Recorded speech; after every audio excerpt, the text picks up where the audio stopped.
네, 정론 일침입니다. 대통령의 뚝심과 치밀한 준비가 세계 국채지수 편입 쾌거를 이뤄냈다. 이게 국채 부분은 우리 일상 경제 활동에서는 조금 거리가 있는 거기 때문에 이게 체감이 잘 안 됩니다.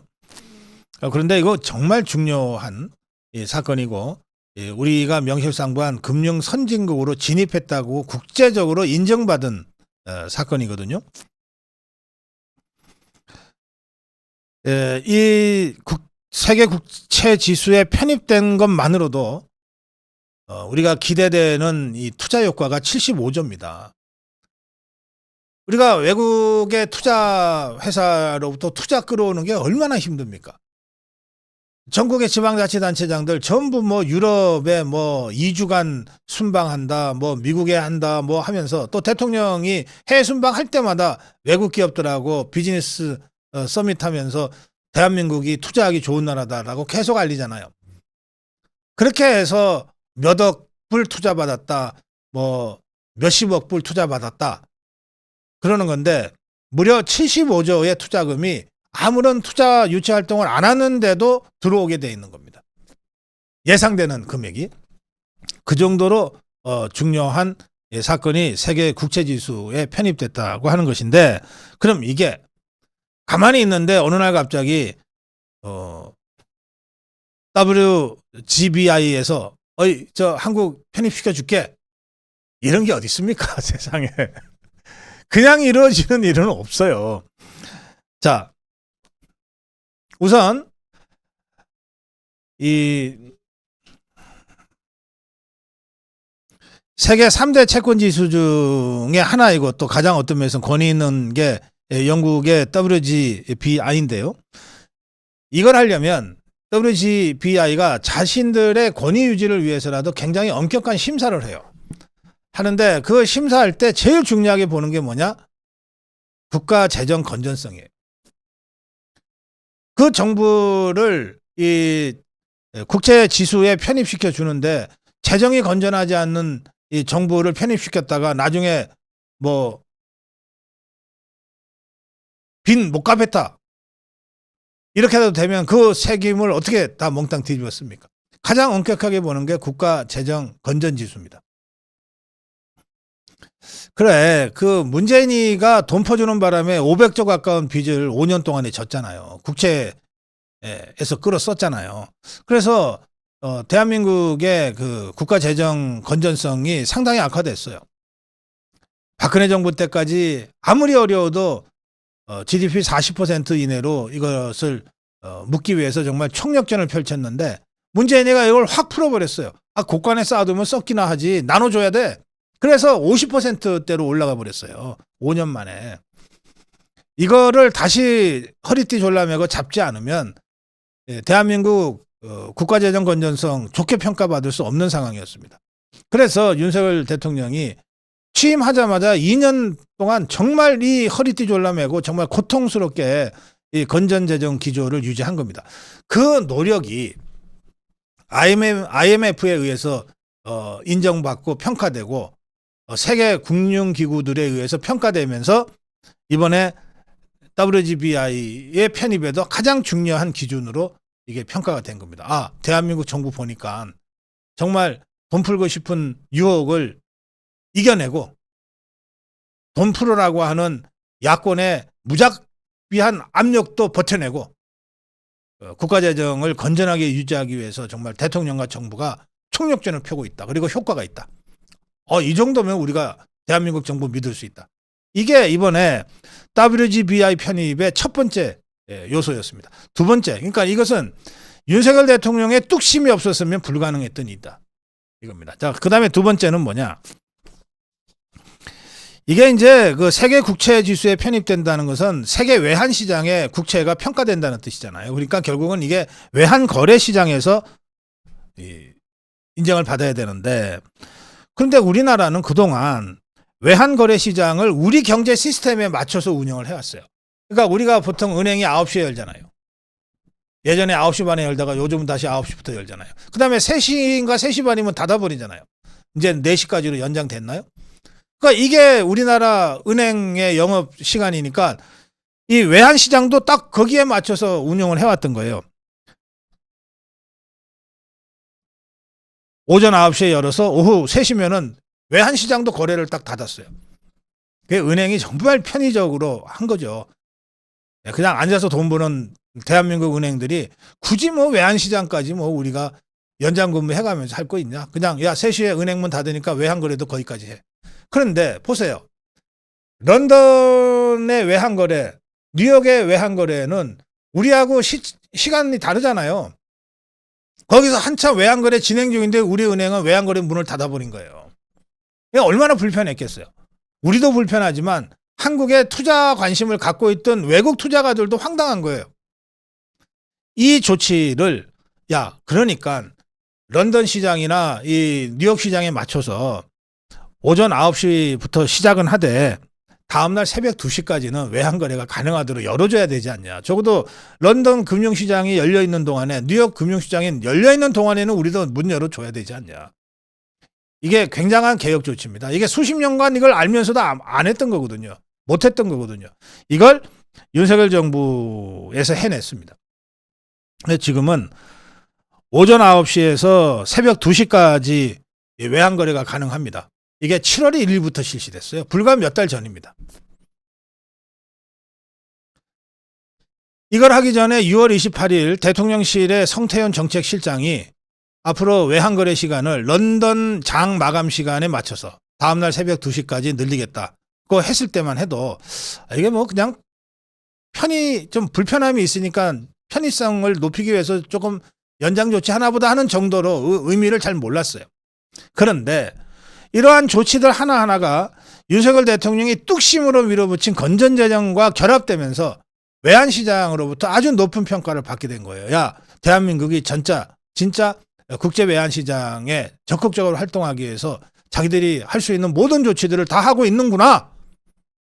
말하자면 세계 국채지수 편입을 위한 빌드업의 일환으로 이런 개혁 조치들이 치밀하게 준비가 됐던 겁니다. 그렇게 해서 우리는 달러 같은 기축통화도 아니고 엔화나 유로와 같이 국제 유통통화도 아니잖아요. 우리가 미국 가서 우리나라 돈 내면은 받아주는 데가 없잖아요. 런던이나 파리 가서 원화 갖다 내면은 돈 받아줍니까? 그런 기축통화도 아니고 국제 유통통화가 아닌데도 불구하고 우리 원화가 WGBI 편입에 성공한 겁니다. 그러면서 명실상부한 금융 선진국으로 국제적으로 승인받게 된 거예요. 이로 인해서 이 지수에 가입했다는 것 하나만으로 75조에 가까운 투자가 지금 기대되고 있는 겁니다. 성태윤 정책실장은 지난번에 6월 말입니다. 아시아의 새로운 금융 허브 서울의 비전이라는 주제로 서울 국제금융 컨퍼런스가 열렸을 때 축사를 하면서 이렇게 했어요. 글로벌 스탠다드에 부합할 수 있도록 규제를 혁신하고 우리 금융제도도 바꾸겠다. 가장 보수적인 외환시장도 이제 개방과 혁신의 대상이다. 올해부터 우리 외국 금융기관도 우리 외환시장에 참여하고 있고 외환 거래 시간도 7월 1일부터 글로벌 금융허브 런던 장 마감 시간까지 연장돼 외환 거래 시간이 기존의 9시 15시에서 9시 이길 12시로 변동될 것이다. 전 세계 시장과 교류하는 기업은 물론이고 우리나라에 투자하는 해외 투자자들과 해외 투자에 투자하는 우리 국민들의 외환 거래 편의가 제고될 것으로 기대한다. 자, 이런 조치 하나하나가 다 말하자면 이 세계 국채 지수에 편입되기 위한 준비고 노력이었어요. 그런데 이런 걸 이제 우리 언론들이 그때 그 의미를 제대로 국민들한테 전하지 않고 있다가 갑자기 국제 외환시장 편입이라고 하는 정말 엄청난 사건을 접하게 되니까 이게 뭐지? 제대로 분석도 못하고 보도도 못하고 그동안 어떤 일들이 이 세계 국채 지수에 편입되기 위해서 윤석열 정부에서 어떤 일들이 이루어져 왔는지에 대해서도 물론 추적해서 취재할 수 있는 역량이 지금 안 되는 거예요. 그래서 제가 이 세계 국채 지수 편입이 됐다고 발표된 날 이게 굉장히 중요한 사건이라고 논평한 이해 이후로 여러 차례에 걸쳐서 지금 그 의미를 여러분들에게 지금 설명하고 있는 겁니다.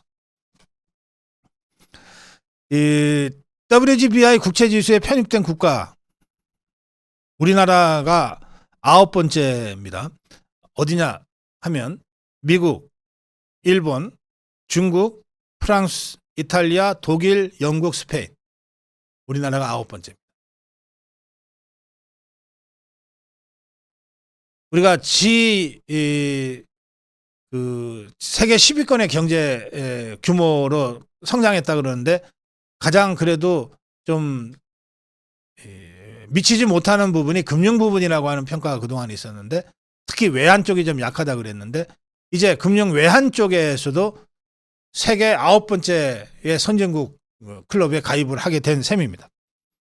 자, 그래서 이 WGBI 편입 이후 이 성태훈 실장은 국제 펀드를 추종하는 자금은 장기 투자 성향의 실수요 자금이다. 단타가 아니라는 거예요. 그래서 기관 투자자들이 많이 참여하고 있고 일반 투자 자금에 비해서 안정적인 투자 자금이다. 우리나라 경제 주체들의 자금 조달 비용을 낮춰주고 외환 시장 안정화에도 크게 기여할 것이다. 이런 평가를 했습니다. 굉장히 중요한 사건이라서 제가 다시 한번 여러분께 정리해서 말씀드립니다. 다음으로 가겠습니다.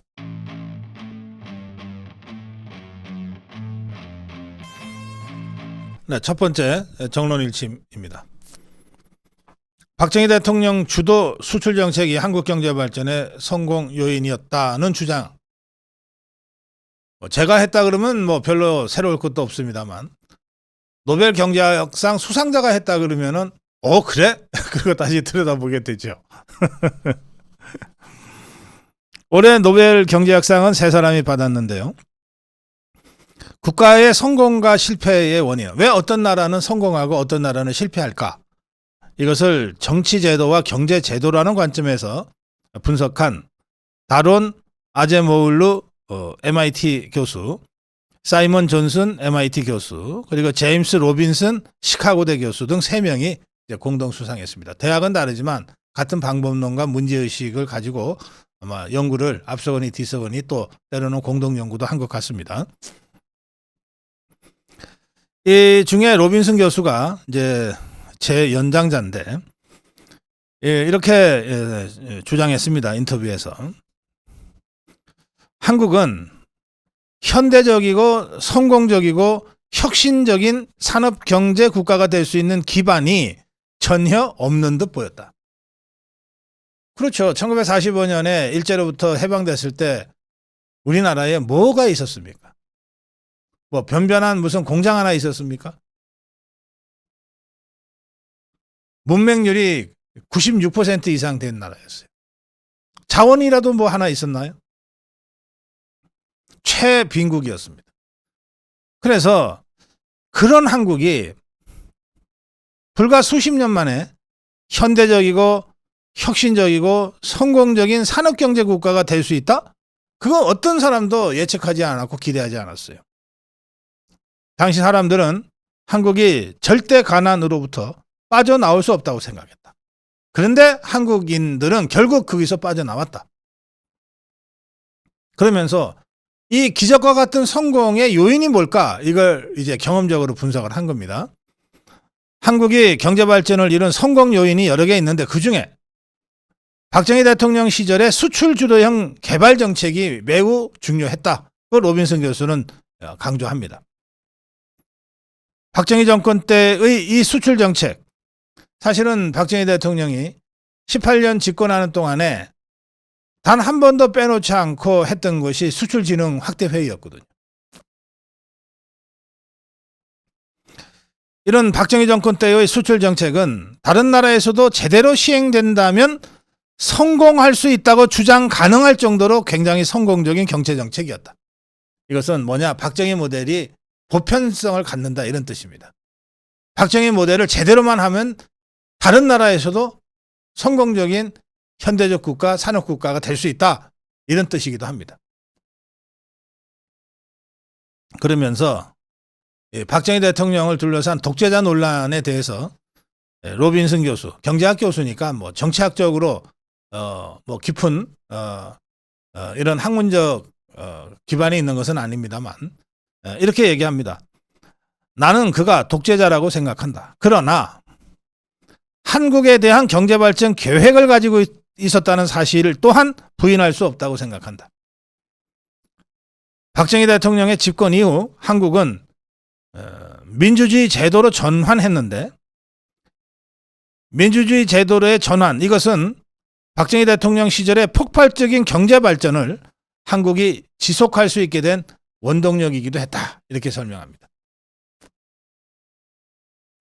미국의 대부분의 그 근대화론자들은 경제가 어느 정도 성장해서, 그래서 문맹률이 어느 정도, 이 문자 해독률이 어느 정도 높아지고 국민 다수가 문자를 해독할 수 있게 되고, 또 이른바 중산층이 상당한 정도로 커졌을 때 비로소 자유민주주의라고 하는 굉장히 운영하기 어려운 이런 민주주의 제도가 정착될 수 있다.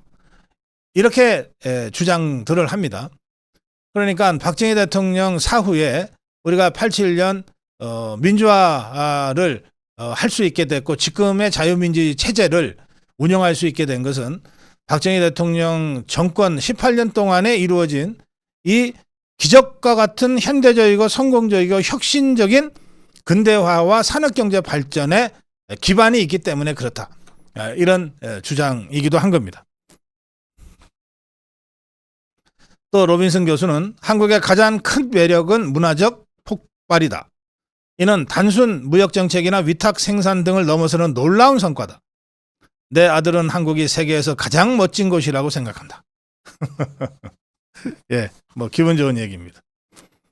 그러면서 로빈슨 교수는 서울에 있는 박정희 대통령 기념관을 방문한 적이 있다. 이게 이제 상암동에 있는 박정희 대통령 기념관입니다.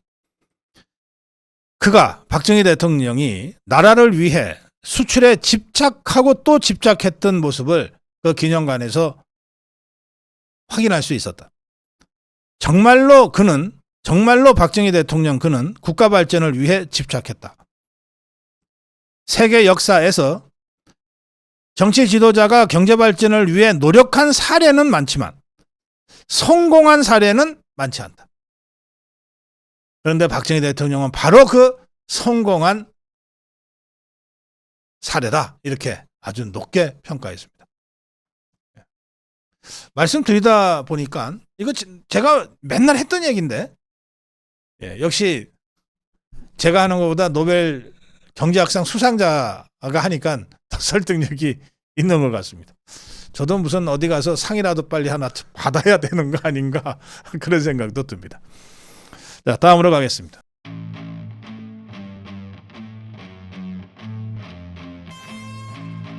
조중동과 한동훈이의 콜라보가 이것도 콜라보라 그래야 됩니까? 예. 그래봤자 자폭입니다. 이젠 안 속아요. 두 번 다시 안 속아요. 조중동을 자유파 언론이라고 보는 우리 자유파 국민들이 이제 거의 없습니다. 예. 한동훈이를 자유파의 정치적 지도자로 보는 분들이 거의 없듯이. 그러니 저 빈껍데기 조중동과 빈껍데기 한동훈이가 백날 손잡고 콜라보 해봤자 결론은 자폭이죠.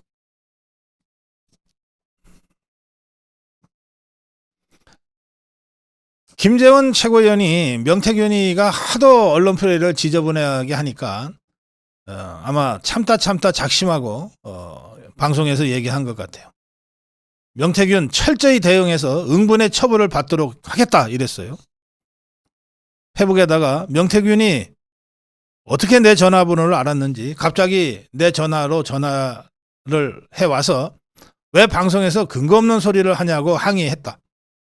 그래서 내가 뭐가 근거가 없냐? 당신이 근거 없는 소리 하는 것 같은데 라고 대답하자 명태균이 박근혜 대통령 정무수석 했지 않냐? 그분이 어떻게 됐냐?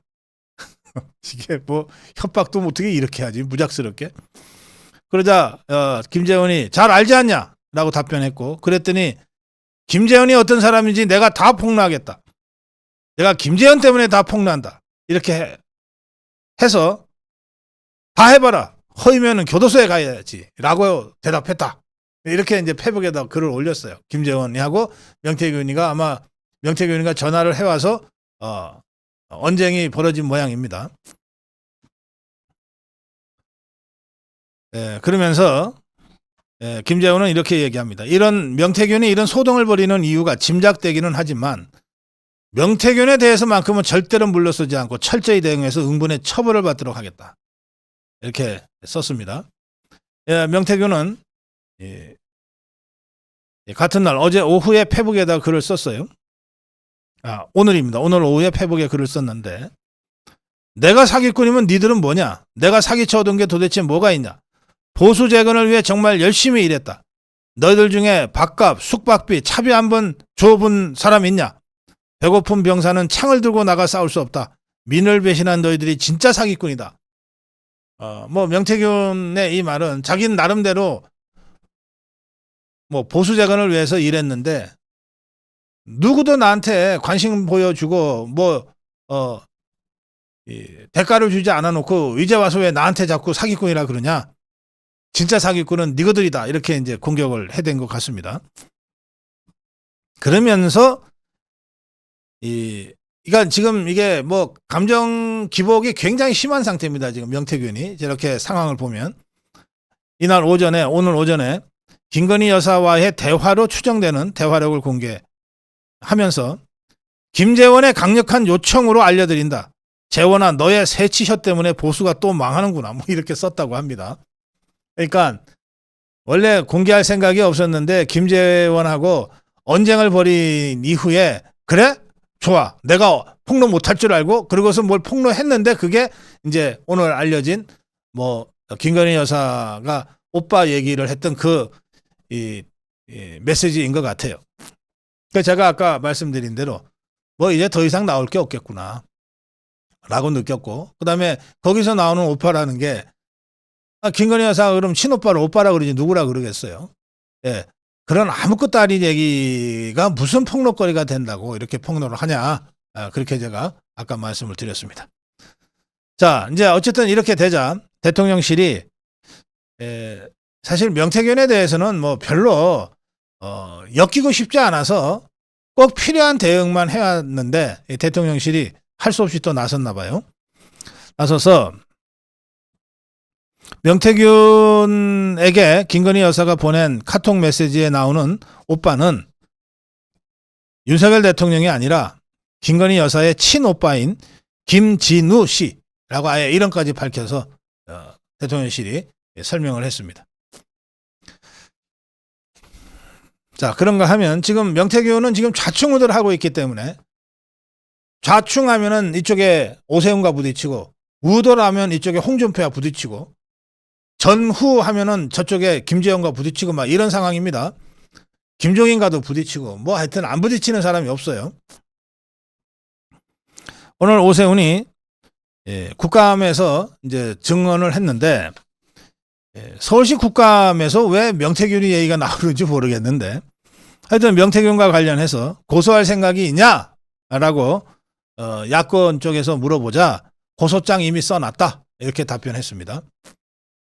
그러면서 아니 이런 질문을 꼭 국감장에서 하셔야 되나 하면서도 하여튼 허무맹랑하다. 고소장 써놨다. 이렇게 답변했습니다. 그러면서 이렇게 설명했습니다. 그동안 이 황당무계한 명태균의 주장에 굳이 상대하지 않았지만 이제부터라도 바로 잡겠다. 명태균은 결국 검찰 수사를 통해 철저히 조사받고 그 대가를 치르게 될 것이다. 앞으로 이런 부류가 정치권에서 발을 못 붙이게 해야 한국 정치가 발전한다. 이렇게 입장을 정리해서 밝혔습니다. 자, 브로커인지 사기꾼인지 여러 가지가 지금 섞여 있는 정말 이 불투명한 이 명태균의 이 발언으로 또 명태균의 좌충우돌 행태로 이 정치권이 아주 어수선하고 좀 시끄러운데 그런데 하나하나 팩트를 체크해 들어가 보면 내용이 없어요. 내용이 없어요. 그러나 정복주사파가 꼭 무슨 내용이 있어서 윤석열 대통령 끌어내리려고 합니까? 정복주사파가 무슨 내용이 있어서 김건희 여사를 줄리라고 프레임 덮어 씌우고 그렇게 공격해댔습니까? 내용이 있건 없건 선정적이고 자극적인 이 공격 소재만 나타나면 그걸 붙잡고 늘어지는 게 종북 주사파들 아닙니까? 근데 이런 상황에서 아까 조중동과 한동훈 콜라보 얘기가 나왔는데 제가 이 정론일침의 제목도 그래서 조중동과 한동훈의 콜라보로 잡았어요.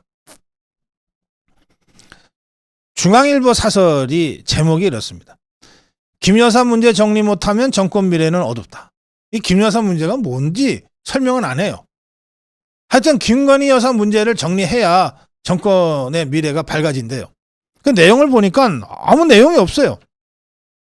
첫 문장은 이렇습니다. 한동훈이 드디어 김건희 여사를 정면 조준하고 나섰다. 여당 대표가 영부인을 공개 비판한 것은 초유의 일이지만 시중 여론은 너무 심하다가 아니라 오죽했으면에 가까운 게 맞다 그랬어요. 왜 지것들이 맞다 틀리다를 결정해? 신문이 언제부터 심판받는데?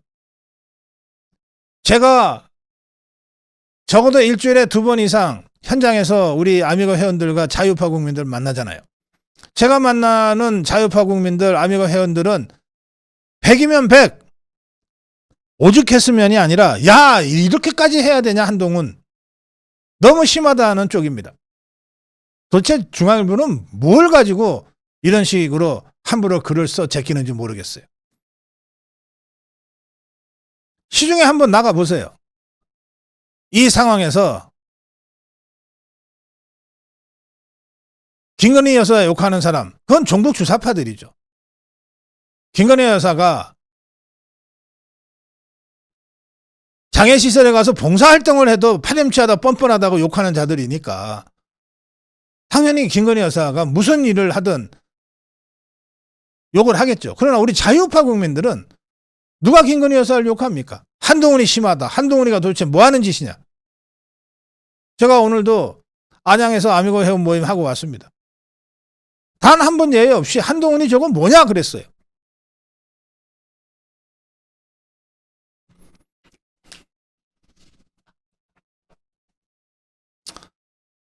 보고 싶은 것만 보면, 보고 싶은 것만 보고 그것을 여론이라고 써제끼면 여론이 되는 겁니까? 또 이런 주장도 했어요. 사설에서 한 주장입니다. 정치권에서는 오래전부터 여사 라인으로 통하는 비서관 행정관들의 실명 리스트가 나돌았다. 한 대표가 아니었어도 여사 라인은 언젠가는 터질 시한폭탄이었다. 그 제가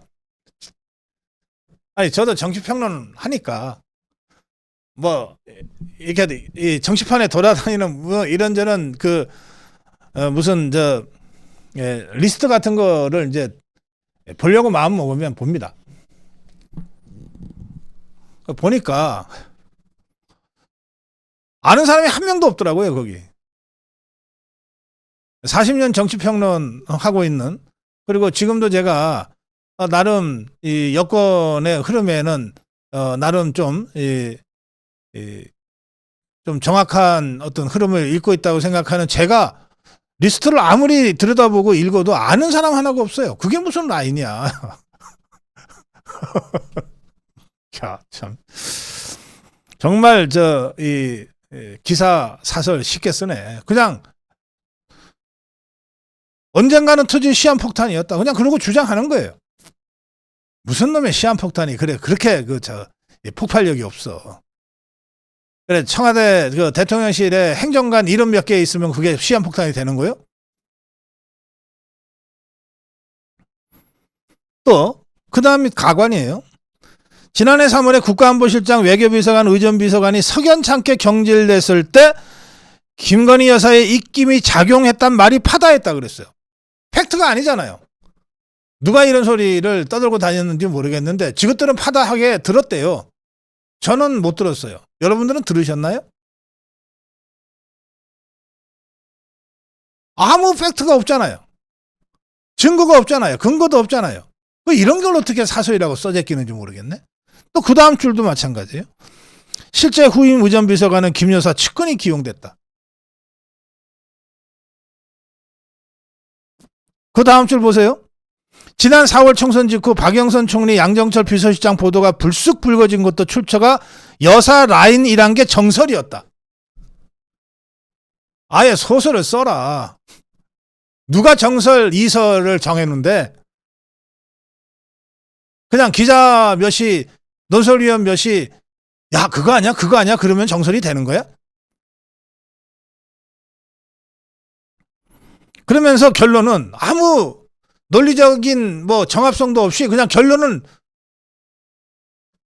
불쑥 도약해가지고 김 여사 문제 정리 못하면 정권의 미래가 어두워진다. 비상한 각오로 결단을 내려주길 기대한다 이랬는데 그 뭘 어떻게 결단하라는 건데 뭘 어떻게 하라는 건데 이혼이라도 하라고?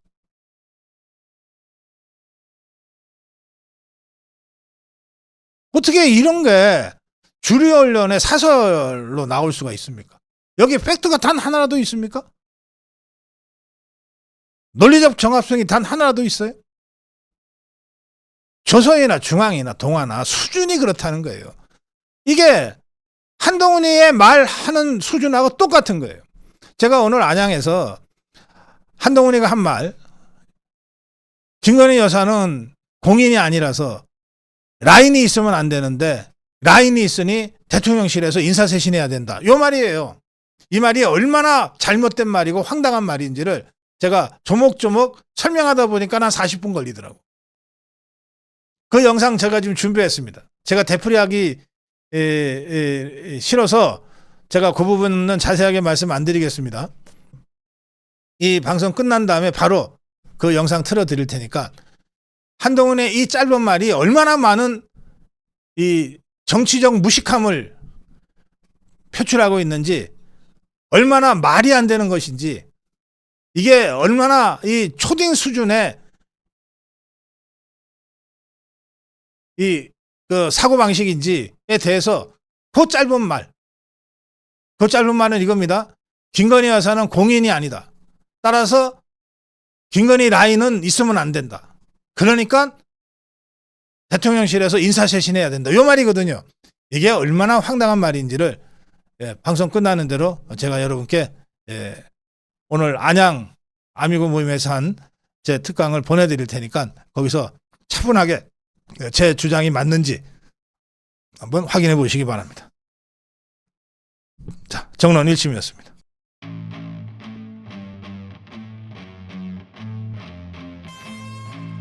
네, 첫 번째 정론 1심입니다. 유시춘을 사법 처리하라. 유시춘이가 누군지는 아시나요?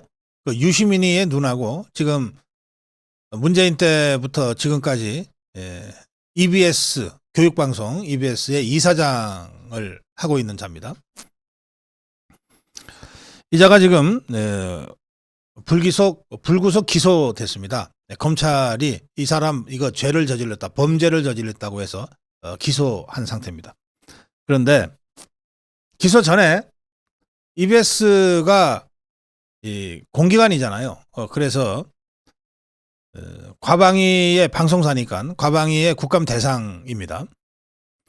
그래서 과방위에서 유시춘이가 업무 추진비, 그러니까 법인카드죠. 법카 사용을 부적절하게 했다 하는 등등으로 지금 기소가 됐는데 그 전에 기소되기 전에 그 관련 자료를 제출하라 그랬어요. 그러니까 유시춘이가 그 수사적인 사건이고 뭐 사생활이 어쩌고 저쩌고 하면서 자료 제출을 거부했어요. 그러니까 유시춘이는 거부해도 EBS가 갖고 있는 여러 가지 그 법인카드 사용 관련 또 유시춘이 일정과 관련된 자료는 있을 거 아니에요. 그런 걸 제출하라고 EBS 측에다가 요구를 했는데 EBS 직원들이 유시춘이가 하도 협박을 해대가지고요. 저희들이 겁이 나서 자료 제출을 못하겠어요 라고 했다는 거예요. 이것을 이제 김장겸 의원이 국감에서 폭로했습니다. 의정부지검 고양지청 형사 3부가 유시춘이를 이제 기소를 했습니다. 불구속 기소인데 기소한 내용은 이런 겁니다. 2018년 10월부터 2023년 11월까지 5년간 230차례에 걸쳐서 업무 추진비 1960만 원 상당을 유용했다고 보고 불구속 기소한 겁니다. 그리고 이 기소에 앞서서 국민권익위원회는 지난 3월에 유시춘이가 청탁금지법 위반하고 업무추진비를 부정하게 사용했다는 조사 결과를 방통위와 대검에 이첩한 바가 있어요. 수사하라고. 그래서 검찰의 기소가 이루어졌는데, 그런데 이제 김장겸 의원에 따르면 EBS가 유시춘의 업무추진비 사용 내역 등을 비롯한 자료 제출 요구에 응하지 않고 있다. 왜 그러냐고 따졌더니 EBS 직원들이 유시춘이가 협박을 해서 무서워서 자료를 제출하지 못하겠다고 하고 있다고 하면서 의원실에서 확보한 녹취록을 재생했어요. 그러니까 아마 의원실에 누군가가 EBS 직원들하고 통화를 하면서 아니 왜 자료 제출을 요구했는데 왜 안 냅니까? 했을 거고 그 직원이 전화를 받아서 아니 사실은요 저희들은 내고 싶은데요 유시춘이가 협박을 하는 바람에 못 내고 있어요 라고 대답을 한 것 같아요. 그 녹취록을 국감장에서 공개를 한 겁니다. 이 녹취록에 따르면 이 EBS 직원은 조직법무부에 물어보니까 조직법무부에서도 당사자가 이렇게 반대하고 유시춘이가 이렇게 반대하고 개인정보법이 그렇게 됐다고 하니 이걸 그런데도 우리가 자료를 주면 유시춘이가 소송을 하든지 무조건 처벌하겠다고 징계하겠다고 할 수 있는 모든 걸 다 하겠다고 하고 있다. 야, 이 사장이 한번 줘봐. 어떻게 되나 보자. 한번 줘봐. 이러고 지금 협박하고 있어서 우리가 자료를 못 준다라고 얘기하더라. 라고 의원실에 설명을 하고 있는 녹취록입니다. 예, 김장겸은 김유열 EBS 사장이 있습니다. 이 사장 밑에 사장이 있죠. 사장을 불러다가 이렇게 지적합니다. 개인정보라는 이유만으로 국회의 자료 제출 요구를 거부할 수 없다. 안 준다면 국정감사법 위반이다. 그런데도 EBS가 계속 묵살하고 있다. 이렇게 하니까 이 김유열 사장이 사실 그 유시춘 이사장이 개인정보가 상당히 들어가 있는 것에 대해서 동의하지 않고 있다. 검찰 수사 때문에 자기 방어 차원에서 자료 제출을 동의하지 않고 있으니 좀 양해를 해주시면 좋겠다. 이렇게 이제 변명을 했다는 겁니다.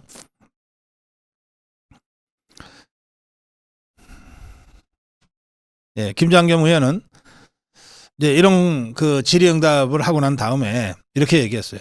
우리 위원회, 과방이죠. 과방이. 우리 위원회에 뇌 전문가 위원장이 있다. 뇌 전문가 위원장이 있다. 그 유시민의 동생이 유시민이다. 유시민 전 장관이었다. 유시민이다. 이 유시민이가 60대 이상이 되면 뇌가 썩는다고 얘기했던 사람이다. 그런데 유시민이보다도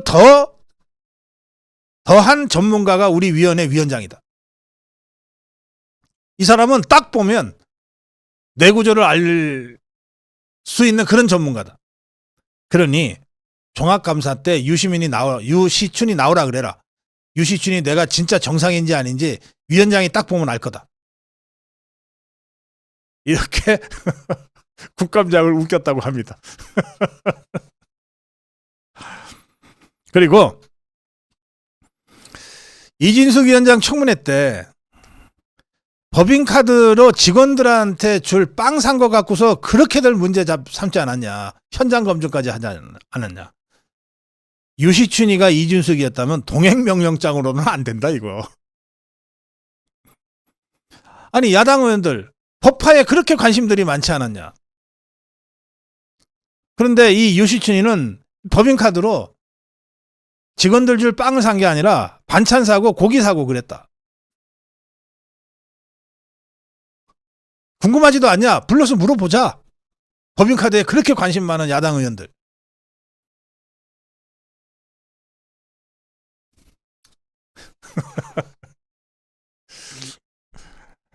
아이고 참 저런 것을 아직도 EBS 이사장에서 쫓아내지 못하고 월급 주고 있으니 말이죠. 그러니 우리 자유파 국민들이 답답해하는 겁니다. 뭐 곧 처리는 될 거예요. 곧 처리는 되겠지만. 예, 다음으로 가겠습니다.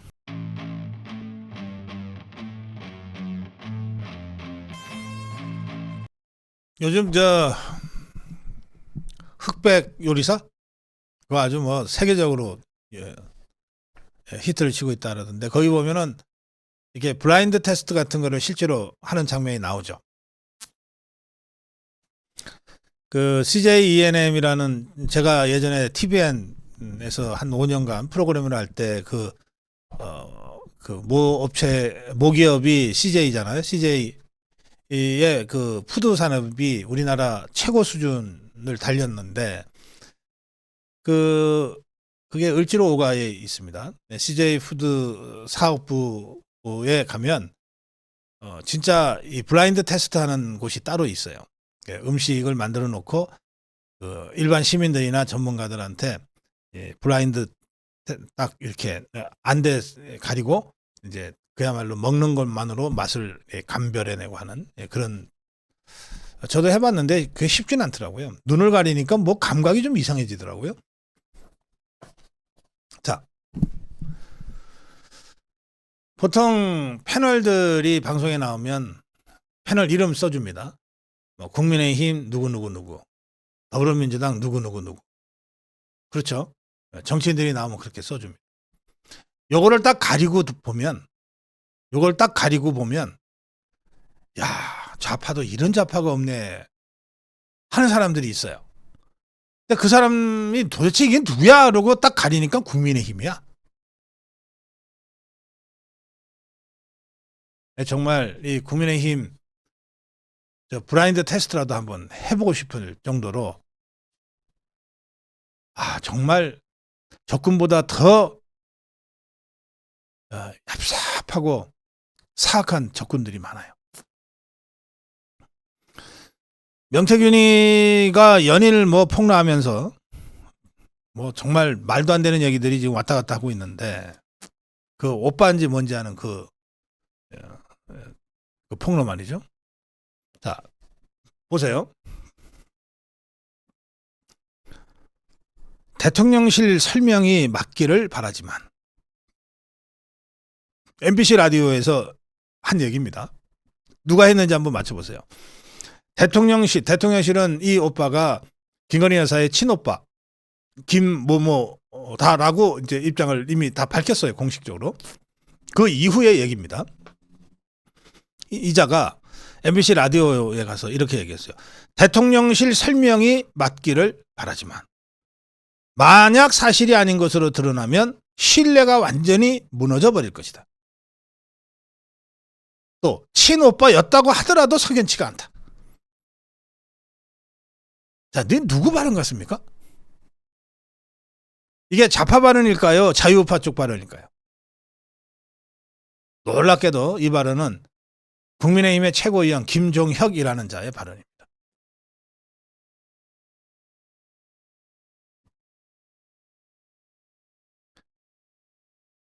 그래서 당면 가리면 다 좌파야 지금.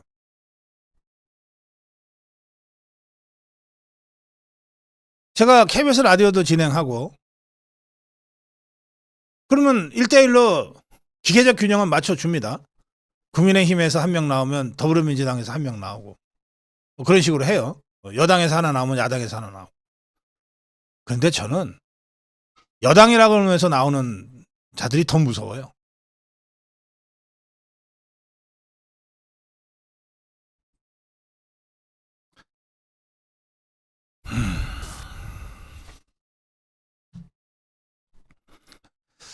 또 이 명태균이 지금 여론조사 조작이 논란에 휩쓸렸는데, 이거는 명태균이가 공개한 게 아니에요. 명태균이도 또 이렇게 살다 보니까 뭐 적들이 많이 생기지 않았겠어요? 그중에 자기 밑에서 여론조사 하던 강모라는 자가 지금 갑자기 더불어민주당의 보호하에 명태균이를 공격하는 녹취록을 공개했는데, 거기 보면 명태균이가 대선 경선 때인 것 같아요. 윤석열이를 좀 올려가지고 홍준표보다 한 2% 앞서게 해라 뭐 이런 식으로 지시하고 뭐 이렇게 그런 녹취록이 이제 공개가 됐어요. 이거 가지고 여론조사 조작했다. 그 여론조사 조작의 최대 수혜자는 윤석열 대통령이었다. 뭐 이런 식으로 야당들이 또 이제 공격을 하고 있는데, 자, 조사를 한번 보세요. 조사는 공식 공개조사와 비공식, 비공개 조사로 나눠집니다. 그리고 여러분들이 언론을 통해서 접하게 되는 여론조사는 100% 공식 공개 조사입니다. 안 그러면 언론에 나올 수가 없어요. 언론을 통해서 보도되려면 여론조사 심의위원회, 여심이라고 하는 이 선관위 산하기구에서 승인을 해줘야 돼요. 그리고 그 여심이가 이거는 공표해도 됩니다라고 승인해준 여론조사의 로우 데이터 있잖아요. 그거를 몇 년간을 보관을 하고 있습니다.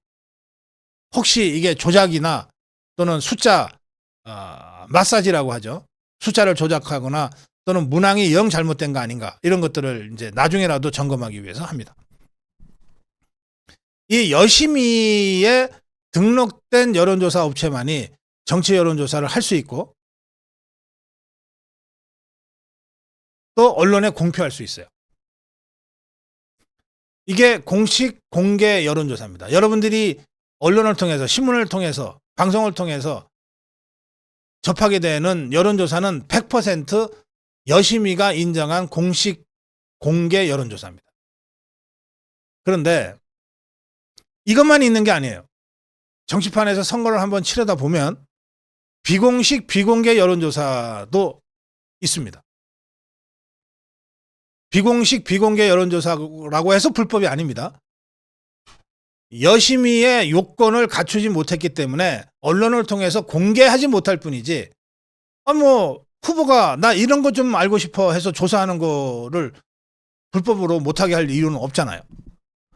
그래서 비공식, 비공개 여론조사가 이제 같이 진행되는데, 비율로 따지면은요, 공식 공개 여론조사가 한 10개쯤 되면 비공식 비공개 여론조사는 한 100개쯤 됩니다.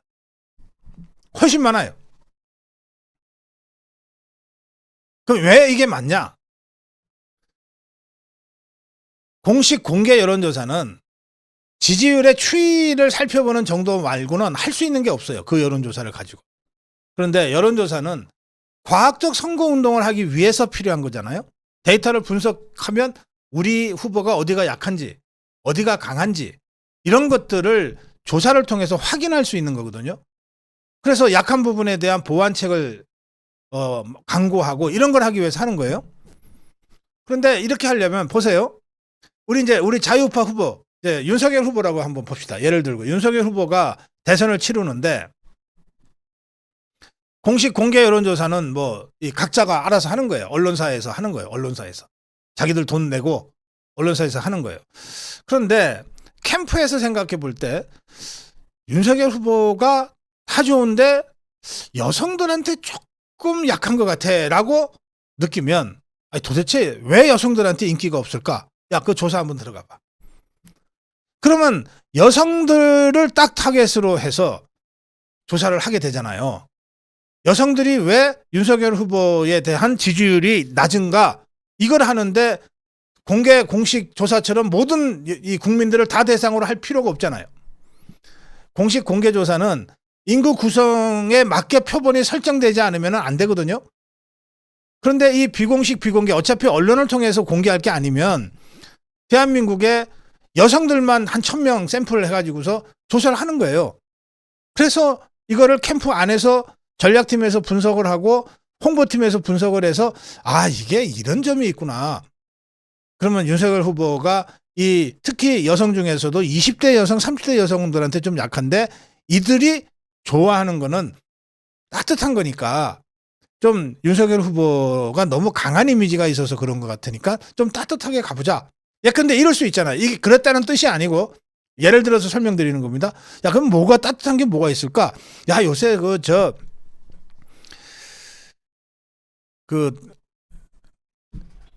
이 요리하면은 좋아한다던데. 저 후보가 요리를 좋아하기도 하고 잘 만들기도 하지 않냐? 그 레시피가 따로 있다면서. 그럼 우리 그 요리를 가지고 어떻게 요리하는 윤석열이라는 이미지를 가지고 한번 20, 30대 여성들한테 한번 다가가 보면 어떨까? 근데 이런 식의 이제 이 기획이 그런 여론조사를 통해서 도출이 되는 거예요. 이렇게 하기 위한 여론조사는 공개할 이유가 없잖아요. 오히려 공개를 하면 안 되지. 우리 작전이 적군한테 넘어가는 거니까. 이런 건 다 비공개로 합니다. 비공개로 하고 당연히 언론을 통해서 보도도 안 해요. 이런 여론조사가 언론을 통해 공표되는 여론조사보다 10배 이상 많은 거예요.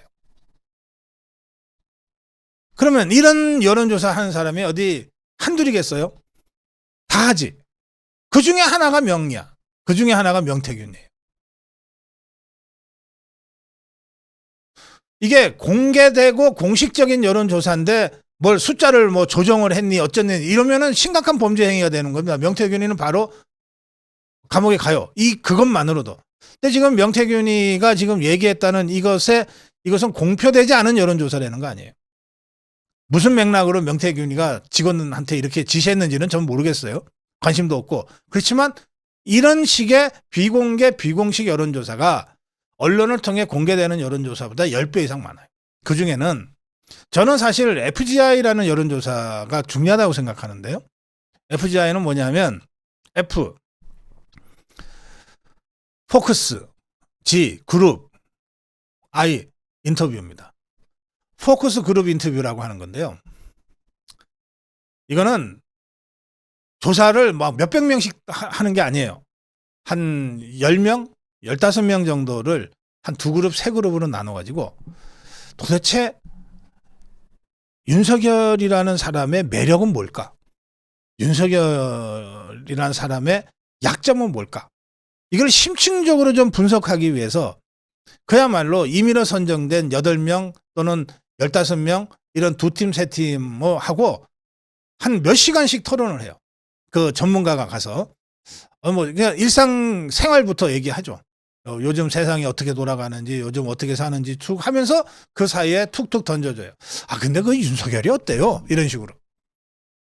거기서 나오는 아주 자연스러운 대화 과정에서 나오는 여러 응답자들의 대답 중에 윤석열 후보의 강점, 윤석열 후보의 약점을 일반 국민들은 이렇게 생각하는구나. 근데 그게 저 심리 깊숙한 곳에 깔려 있어서 평소에는 잘 나타나지 않는데 이렇게 몇 시간 동안 자유롭게 프리토킹을 하면서 아이스 브레이킹을 해주고 프리토킹을 하면서 저 밑에 있는 어떤 이야기들이 툭 튀어나올 때가 있거든요. 그걸 잡아내는 게 전문가예요. 그걸 가지고 윤석열 후보의 약점은 이렇고 강점은 이러니까 강점은 극대화시키고 약점은 최소화시키기 위해서 우리가 전략을 어떻게 가져가자. 이게 대선 전략팀이 하는 일이에요. 이런 거 비용도 많이 들어요. FGI는. 저 ARS 돌려가지고서 무슨 저 1000샘플로 해서 추세가 어떻고 하는 거는 저 몇백만 원이면 돼요. 많이 할 경우에. 근데 FGI는 이거 하나만 하더라도 1000만 원, 2000만 원씩 들거든요. 이런 것들을 캠프가 합니다. 근데 이거 공개 안 돼요. 지금 그런 수많은 여론조사 중에 명태균이가 지가 뭘 어디서 어떤 맥락에서 했는지는 모르지만 한두 개 한 거 가지고서 지금 이런 난리를 치는 거예요. 그래서 아까도 제가 말씀드린 대로 까겠다고 자꾸 협박을 하면 까라고 그러세요. 아무것도 아니에요. 홍준표는 또 이 참 무슨 뜻인지는 알겠어요. 어떤 의도인지는 알겠지만 좀 주제넘는 주제넘는 오지랖을 좀 떨었는데 뜻은 저는 선이라고 생각합니다. 뭐라 그랬냐 홍준표는 당시에 윤석열 후보가 정치 신인이라서 정치 생리를 잘 몰랐을 거다. 그러니까 국민들이 당원들이 명태균이한테 윤석열 당시 후보와 김건희 여사가 좀 놀아놨다 해도 그건 너무 화내지 말고 좀 이해를 해주고 넘어가야 돼. 이렇게 얘기한 거예요.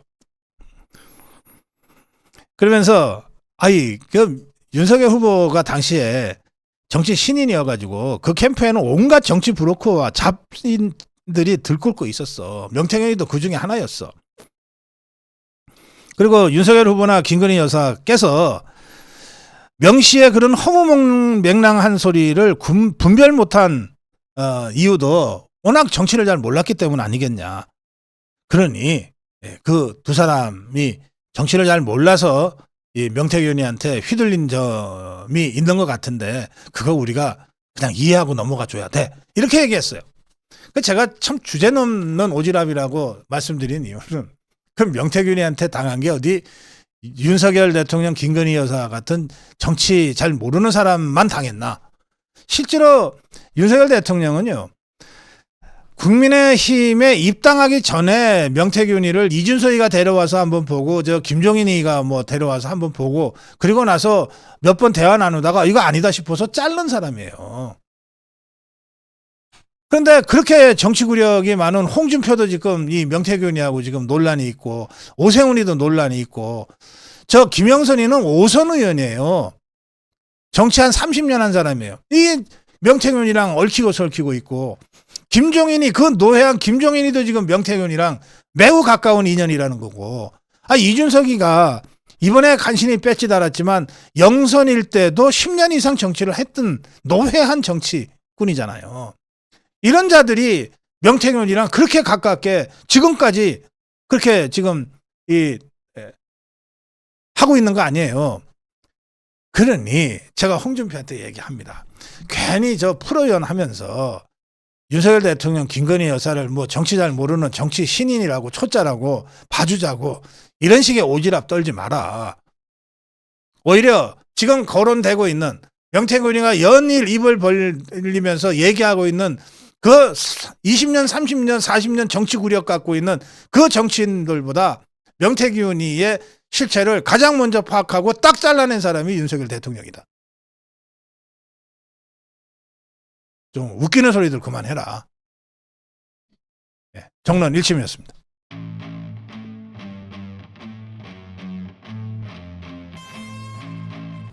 국민의힘의 사무총장 서범수라고 있습니다. 서병수의 동생이죠. 서범수. 울산이라는 아주 좋은 자유파의 텃밭에 공천을 받아서 2번씩이나 그것도 그래서 아주 편안하게 재선 의원이 된 서범수가 지금 당의 사무총장을 맡고 있습니다. 이 서범수는 이준석이가 대표할 때는 또 바로 대표 이준석이의 비서실장을 맡더라고요. 초선으로. 자리복이 참 많은 사람 같습니다. 이 서범수가 이제 오늘 선거가 끝나자 이렇게 얘기했어요.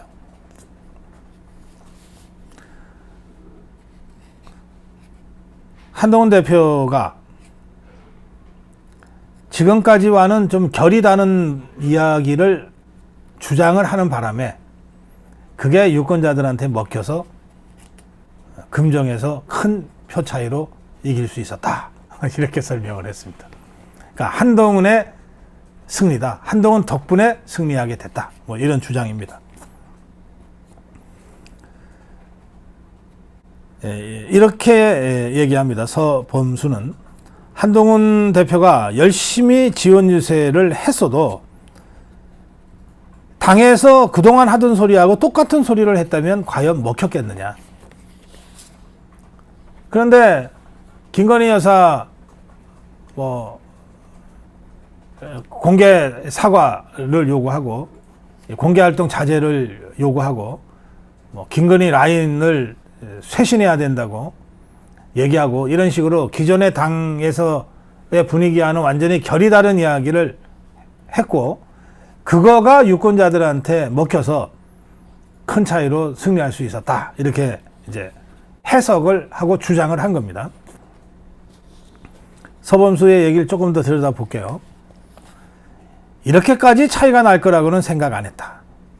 여의도 연구원에서 선거 앞두고 3번 조사했다.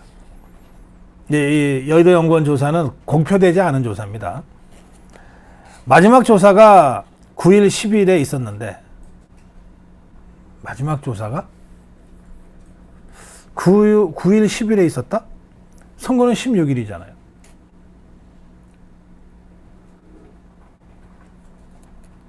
그때 오차범위 내에서 빡빡했다. 그런데 막상 결과는 22% 차이로 크게 났다. 그러니까 요 한 4, 5일 사이에 한동훈 대표가 결이 다른 소리를 막 지르는 바람에 표 차이가 크게 났다. 이제 이런 식으로 주장을 했습니다. 제가 이게 얼마나 황당한 주장인지 잠시 후에 설명드리겠습니다. 대부분의 언론은 격전지에도 이변은 없었다 이렇게 보도하고 있습니다. 이변이 없었다는 거예요. 이변이 없었다는 건 뭐냐? 금정에서는 원래 이길 할 국민의힘이 이겼고 강화에서도 원래 이길 국민의힘이 이겼다. 영광에서는 원래 이길 민주당이 이겼다. 이런 뜻입니다. 원래 이길 국민의힘이 이겼는데 그게 마치 질 뻔한 선거를 한동훈이가 슈퍼맨처럼 나타나서 이긴 것처럼 지금 서범수가 얘기하고 있는 겁니다. 그래서 아까 댓글에도 원래 이길 거, 빤히 이길 거, 괜히 한동훈이 띄우려고 위험하다, 혼전이다, 이런 장난질을 혹시 친 건 아닌가? 뭐 이런 의심까지 댓글에 여러분들이 올려주고 있습니다. 자, 서범수의 말과 이 연합뉴스의 이 기사를 결합하면 이렇게 됩니다. 한동훈이가 결이 다른 대단한 무슨 행동을 한 것처럼 서범수는 얘기하는데 그럼에도 불구하고 이길 만큼 이겼다는 거예요. 그럼 이게 무슨 얘기입니까? 한동훈이는 변수도 안 됐다 이런 뜻입니다. 한동훈이가 온통 분탕을 치고 대통령 공격하고 김건희 여사를 물어뜯고 해도 원래 이길 만큼 이긴 거다. 금정에서. 그런 뜻입니다. 아, 과연 그게 그럴까? 예, 잠시 후에 제가 숫자로 입증해 보여드리겠습니다.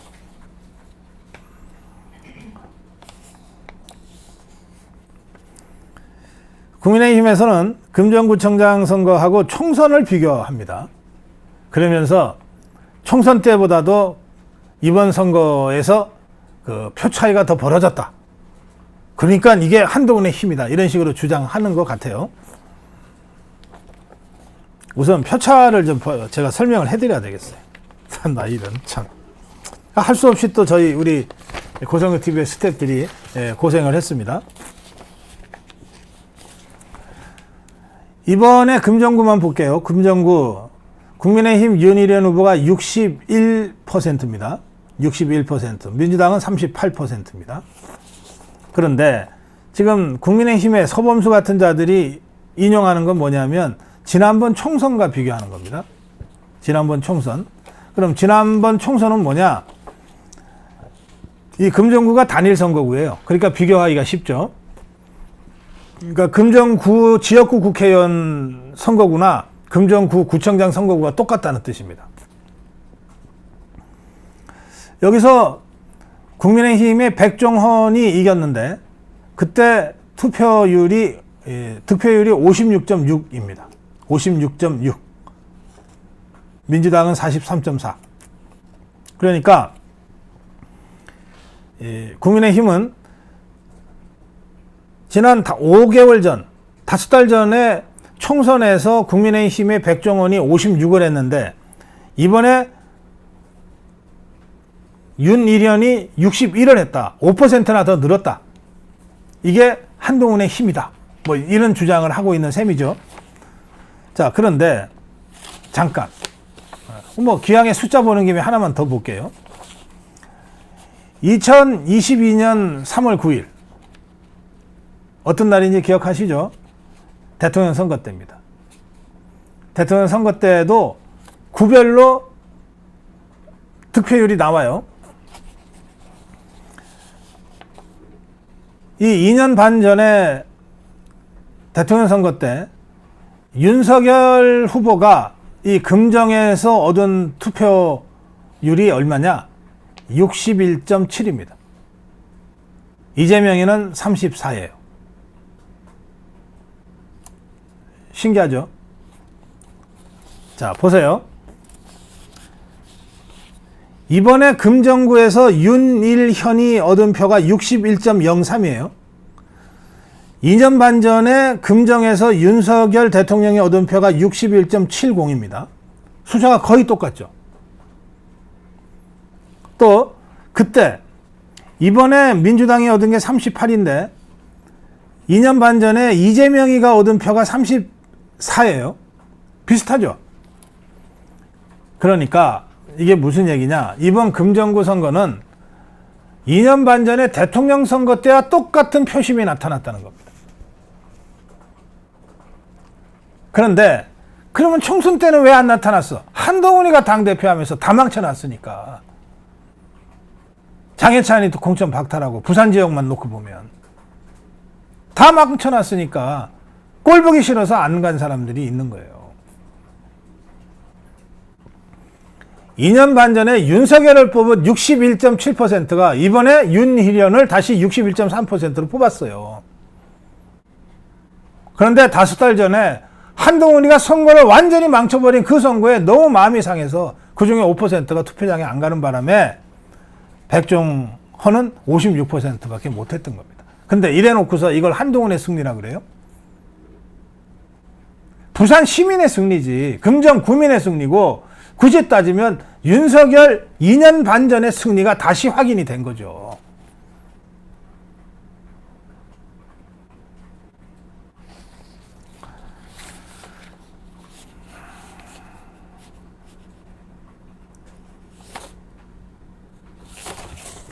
네.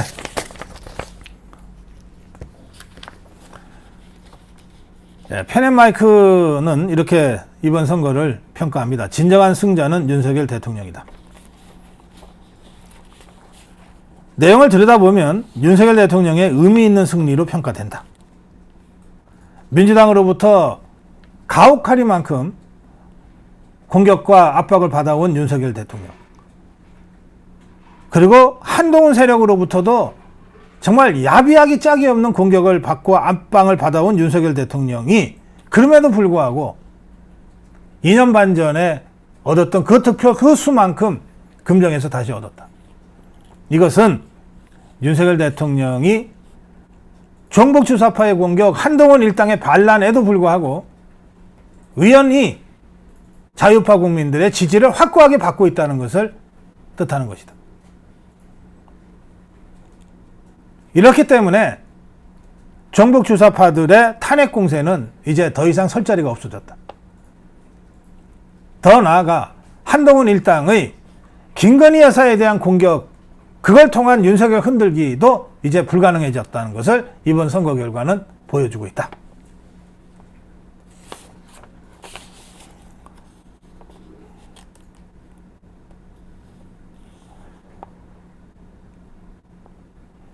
네. 저는 국민의힘이 그야말로 아준 인수, 그것도 국민의힘 전체가 아닙니다. 한동훈 일당들의 그 아준 인수적인 해서 조금만 넘어서서 2년 반 전에 윤석열 대통령의 대선 때의 득표율, 그리고 정말 놀랄 정도로 딱 일치되는 그 숫자에 이번 보궐선거에 표심이 있다. 우리는 여전히 윤석열을 지지한다. 이런 PK 민심, 영남 민심이 그대로 반영이 된 것이다. 그런데 이것을 분탕에나 쳐온 한동훈 일당들이 자기네 승리라고 지금 훔쳐가려고 하는 것이다. 이것을 우리 자유파 국민들 정확하게 보고 엄정하게 대처해야 된다. 이렇게 말씀드립니다. 다음으로 가겠습니다.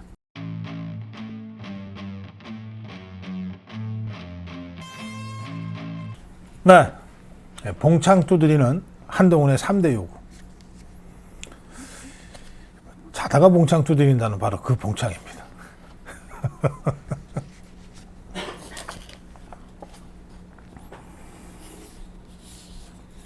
네, 한동훈이는 뭐 신이 났는지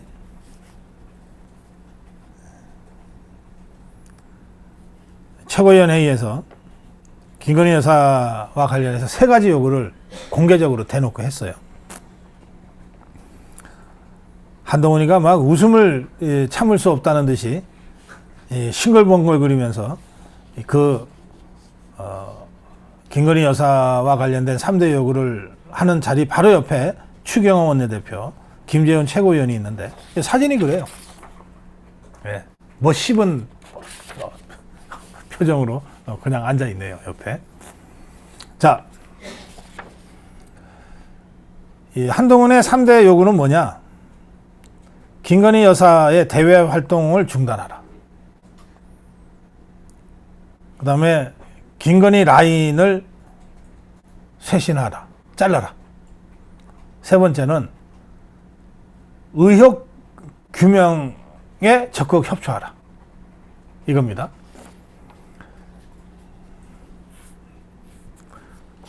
내가 한동훈한테 그냥 아주 간단하게 물어보고 싶어요. 대외 활동을 중단하라고 했는데, 그러면 당장 다음 주에 폴란드 두다 대통령 부부가 우리 대통령의 초청을 받아서 국빈 방한하는데, 그쪽에서 부부가 오는데 그럼 김건희 여사는 나가라는 거야, 말라는 거야? 그거 대외 활동이잖아. 이 한동훈이의 주장에 따르면 그 대외 활동이잖아. 나가라는 거야, 말라는 거야, 그러면. 또 대통령실 참모들의 인적 쇄신이라고 그랬는데, 그 한동훈이 측에서 뭐 흘렸는지 지금 여의도에 그 김건희 라인이라고 하는 사람들의 이름이 적힌 뭐 이런 정보가 막 돌아다녀요. 근데 보니까 우선 제가 아는 사람은 한 명도 없어요. 보통 우리가 무슨 김건희 라인이다 또는 윤핵관이다 뭐 이런 식으로 하면은 좀 그래도 한두 번은 들어봤을 사람들이 거론이 되는 거 아닌가요? 이를테면 윤핵관, 이준석이가 딱 그 프레임 씌웠던 그 윤핵관, 장제원 이름 다 들어봤죠? 권성동, 이철규, 윤한홍 다 들어봤잖아요. 근데 지금 김건희 라인이라고 돌아다니는 이 종이에는 여러 번을 봐도 제가 아는 사람이 하나도 없어요. 그런 라인도 있어요, 세상에.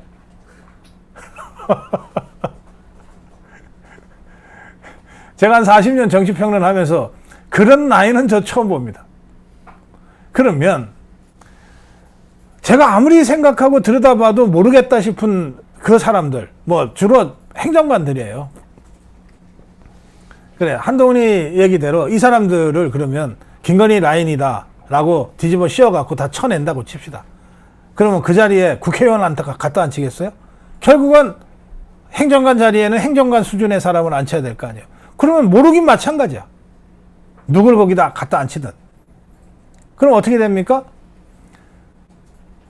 누군지도 모르는 A 행정관을 쳐내고 똑같이 누군지도 모르는 B라는 사람을 그 행정관에 앉혀놓고 국민들한테 우리 쇄신했어요라고 얘기해야 된다는 뜻인데 그게 무슨 쇄신이냐고. 국민이 느끼지 못하는 쇄신, 국민이 인정할 수 없는 쇄신을 그 쇄신이라고 해야 돼요? 그 왜 이런 일이 벌어졌냐? 뭔가 김건희 여사를 공격은 해야 되겠는데 마땅한 거리가 없으니까 괜히 김건희 여사와 관련돼서 이런저런 그 실무적인 일을 하는 사람을 그냥 쭉 써놓은 거예요. 김건희 여사가 제2부속실을 지금 설치 운영하지 않기 때문에 제2부속실의 그 근무자들은 아니지만 제2부속실이 만들어지면 누군가는 가서 일을 해야 될 거 아니에요. 일정을 맡는 사람이 됐건 무슨 의전을 맡는 사람이 됐건 비서관이 가면 행정관도 가야 될 거 아니에요. 그렇게 해서 만약에 제2부속실에 사람들이 채워졌다. 그러면 그 사람들을 다 김건희 라인이라고 부를 겁니까? 그 실무자들을? 지금 돌아다니는 그 페이퍼는, 명단은 그런 수준의 명단이에요. 그래서 한동훈이 얘기대로 그런 몇 사람을, 그 실무자 몇 사람을 쳐내면, 인적 쇄신이 정말로 된다면 그것처럼 쉬운 일이 어디 있어요. 그 사람들 불러다가 7명이든 10명이든 불러다가 야, 한동훈이가 하도 저러니 당신들 잠깐 쉬어라. 대신에 그냥 백수로 놀 수는 없으니 다른 일할 수 있는 자리에 보내줄게, 쉬어라. 행정관들 보내는 게 뭐가 그렇게 어렵겠어요? 그렇게 하면 쇄신이 돼요? 그처럼 쉬운 쇄신도 쇄신이에요?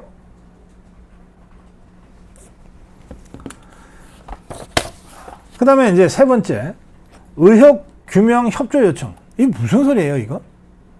자, 의혹은 누가 제기합니까?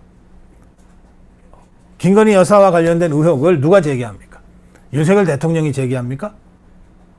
아니면 우리 자유파 국민들이 제기해요? 아니잖아요. 의혹 제기는 누가 합니까? 저 종북주사파들이 하잖아요. 이재명 세력이 하잖아요. 그리고 한동훈 똘마니들이 하잖아요. 그러면 이 사람들, 이자들이 의혹을 제기했어요. 그러니까 김건희 여사가 그걸 규명하기 위해서 협조를 하겠다고 나서요. 그러면 고맙습니다 할 자들입니까? 이자들이? 결국 이 얘기는 뭐냐 하면 의혹 제기에 협조해라 라는 얘기는 특검 받아들여라 이 말이에요. 그리고 검찰한테 기소시켜라 이 말이에요. 아니 그런데 무슨 수로 검찰의 결정에 대통령 부부가 관여를 합니까? 관여하는 순간 직권남용인데. 그러니까 이거는 말도 안 되는, 논리적으로 전혀 말이 안 되는 모순적인 얘기를 지금 한동훈이가 버젓이 공개적으로 하고 있는 거예요. 그래서 제가 한동훈의 이 세 가지 요구를 봉창 두드리는 거다 이렇게 규정하는 겁니다.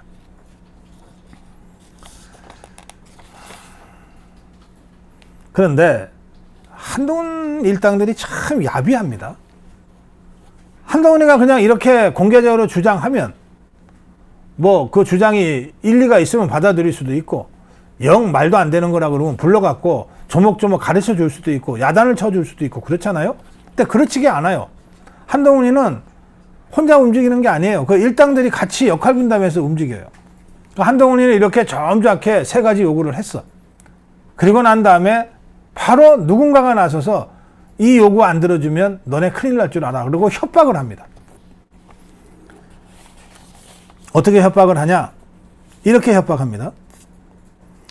지난번 김건희 특검법 재표결 때 이탈표 4표가 나왔는데 이거 자발적인 소신 투표다. 그런데 만약에 대통령실이 김건희 여사 문제를 한동훈이가 요구하는 대로 매듭짓지 않으면 이탈표가 더 늘어날 수 있다. 이탈표가 더 늘어나서 국회에서 김건희 특검법 통과될 수 있다. 이렇게 협박하는 거예요. 자, 우선 한 가지만 짚읍시다. 지난번에 이탈표 4표, 이게 자발적인 소신투표라 그랬어요. 자발적인 소신투표다. 기권도, 무효도, 좋아요. 뭐, 그것까지. 오케이. 아니, 소신이라면 왜 못 밝혀? 소신이라면 지금이라도 밝혀. 사실은 내가 내 소신대로 나는 김건희 특검법 필요하다고 생각해서 찬성 던진 사람입니다. 나는 김건희 특검법이 필요하다고 생각했는데 차마 좌파한테는 못 던지고 그래서 일부러 기권표 만든 사람입니다. 왜 소신을 못 밝혀? 헌법기관들이라 그러면서. 이게 진정으로 소신이라면 당당하게 밝혀야지. 목에 칼이 들어와도. 그 정도 배짱도 그 정도 배포도 없이 소신 운운해?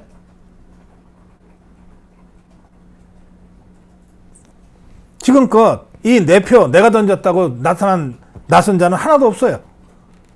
그 정도 자신도 없는 것들이 무슨 소신 운운해. 그러면서 대통령실이 한동훈의 3대 요구를 받아들이지 않으면 이탈표가 더 늘어날 거다라고 지금 협박하고 있잖아요. 뭐 정치의 본질은 협박이라고 하니까 저도 그런 말을 많이 써요. 정치의 본질은 협박이다 하니까 저도 협박하겠어요. 한번 해봐라 이것들아. 니가들 그 다음 날로 배치 떨어질 거다.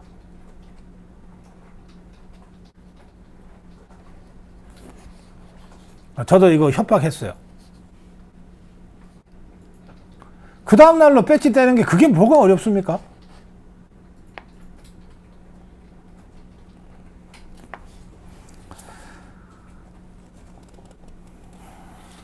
그러면서 이 한동훈 똘마니들이 이럽니다.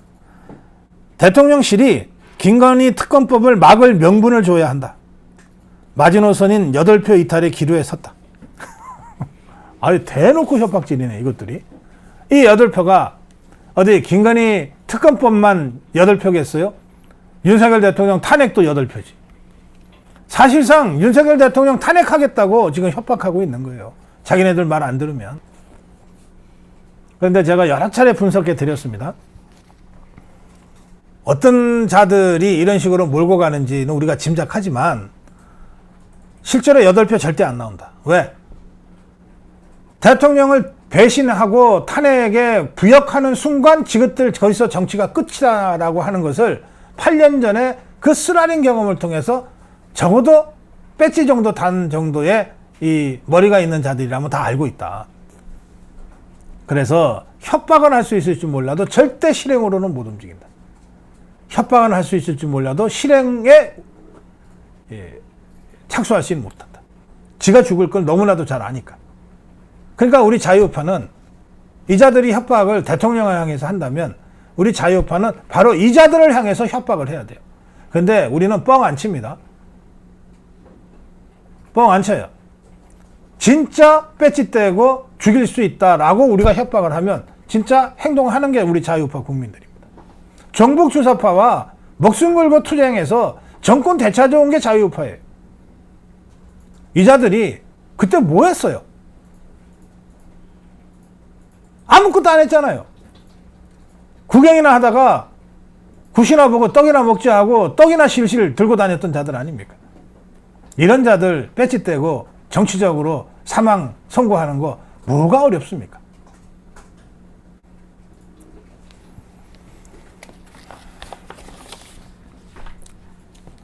대통령실은 김건희 여사에 대한 한동훈의 이 3대 요구, 봉창 두드리는 3대 요구에 대해서 기자들이 계속 물어봤겠죠. 입장 없다. 이렇게 딱 잘라서 정리했습니다. 입장 없다. 정론 1심이었습니다.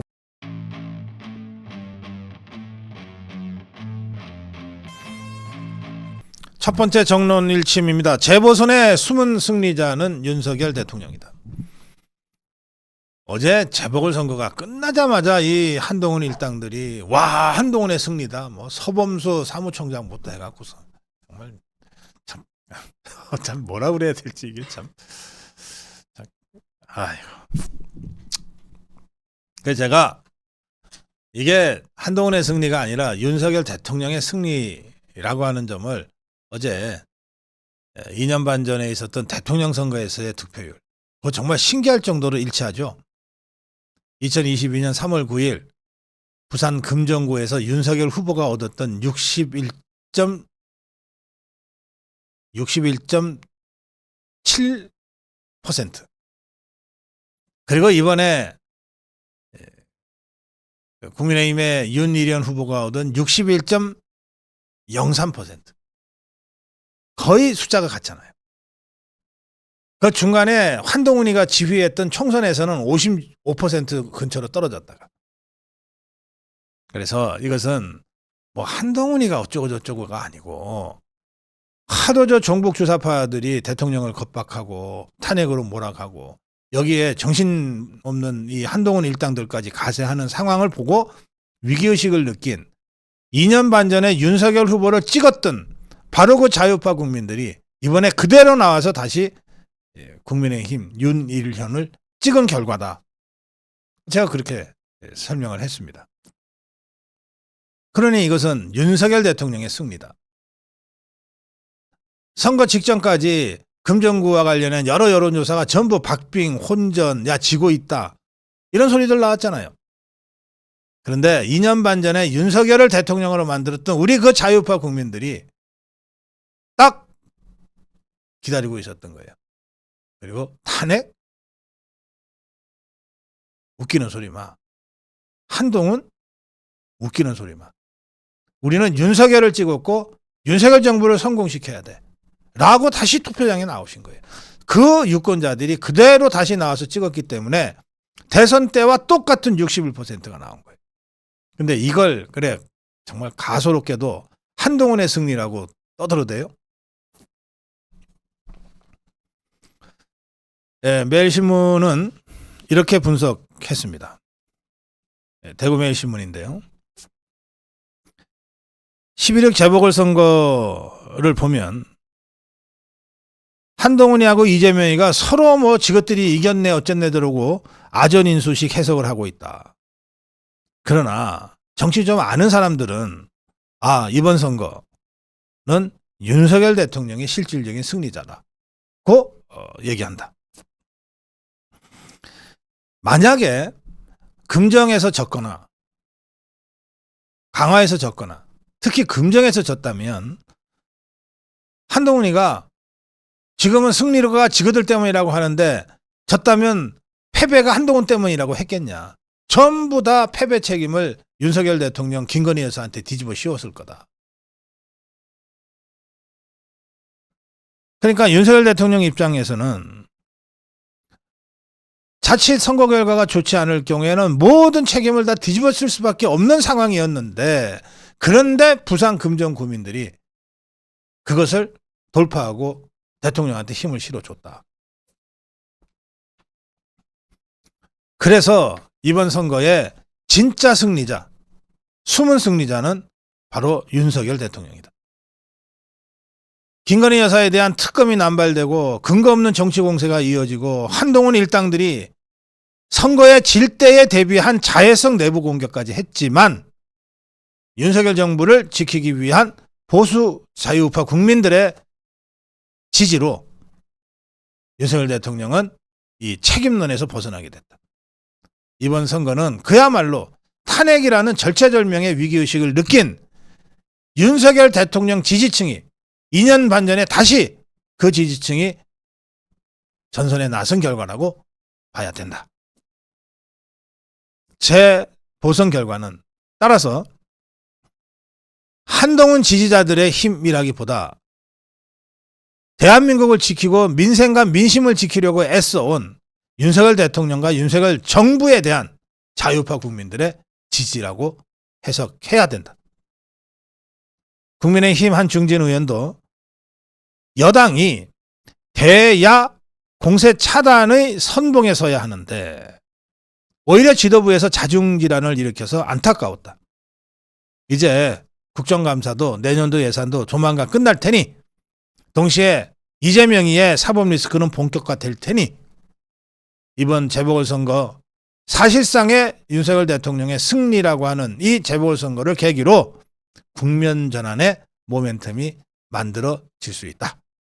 이런 얘기를 했다고 대구에서 발간되는 매일신문이 전하고 있습니다.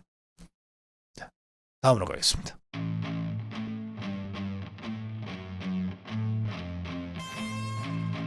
네, 범죄 피의자가 대한민국을 마비시키려고 한다.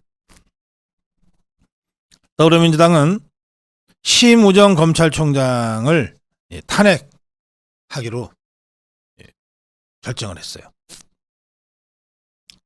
그런데 검찰총장 탄핵이라고 하는 이 초유의 사태, 지긋들도 결정을 하면서도 좀 많이 쫄릴 거예요.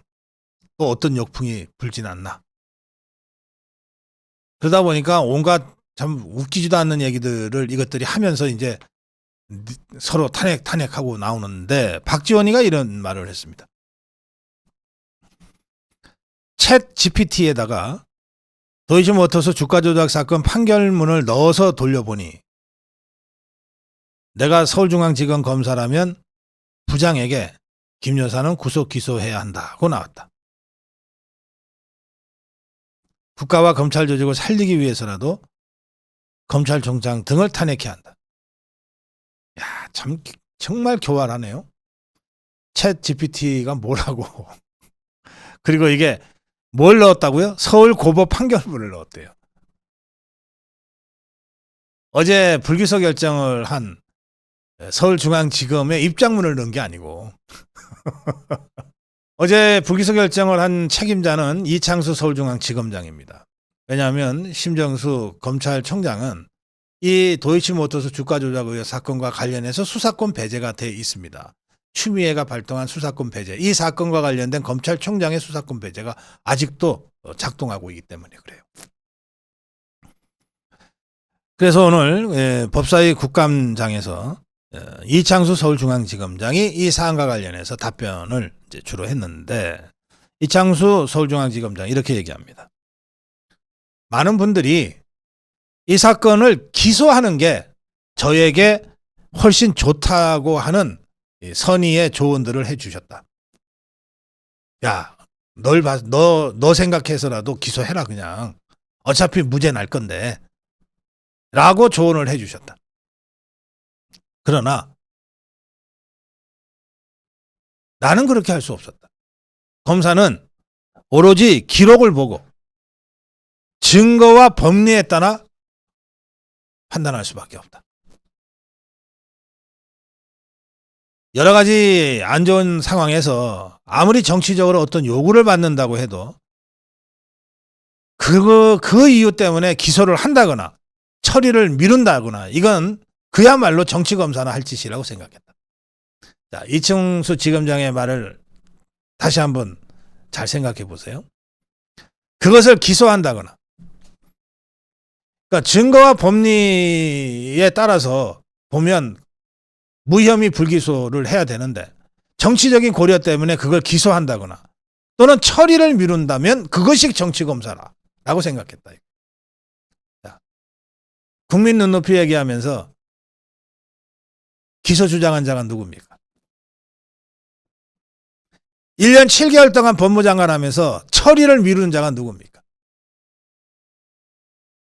이창수의 눈에는, 이창수 서울지검장의 눈에는 한동훈이 이원석이야말로 전형적인 정치검사라는 겁니다.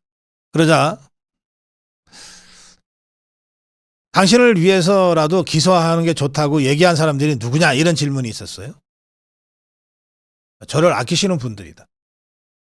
검사도 있고 전직 검사들도 있다.